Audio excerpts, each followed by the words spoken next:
هل جزاء الإحسان إلا الإحسان. Je voulais savoir au jour de la résurrection,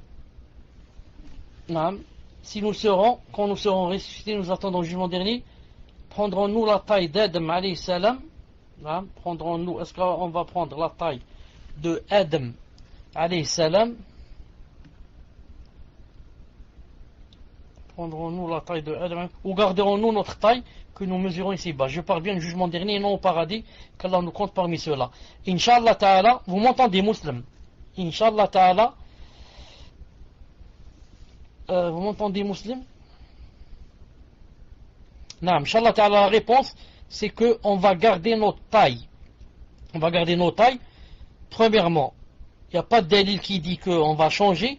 Et deuxièmement, pour qu'on se reconnaisse. C'est comme on va mourir, on va être ressuscité. Avec la même taille, etc. pour se reconnaître. Qu'on se reconnaisse bien. Et que chacun, avec les traces qu'il a, etc., il va venir, même, vous savez, même le circoncis, il va venir avec, le morceau qu'il a perdu. Il va venir avec. Al-Muhim. C'est après qu'on pour rentrer en enfer, et aussi pour rentrer au paradis, que les gens, ceux du paradis, comme vous savez, ils vont passer par... Allah Ta'ala va leur changer leur créature, car quand ils vont entrer au paradis, c'est pas possible qu'ils rentrent comme ça de petite taille, alors qu'il y a des arbres là-bas qui sont immenses, et aussi au paradis on va voir Allah subhanahu wa ta'ala, c'est pas possible de le voir avec une créature pareille, comme ça, faible, car il peut même pas voir le soleil. Comment peut-il voir Allah subhanahu wa ta'ala?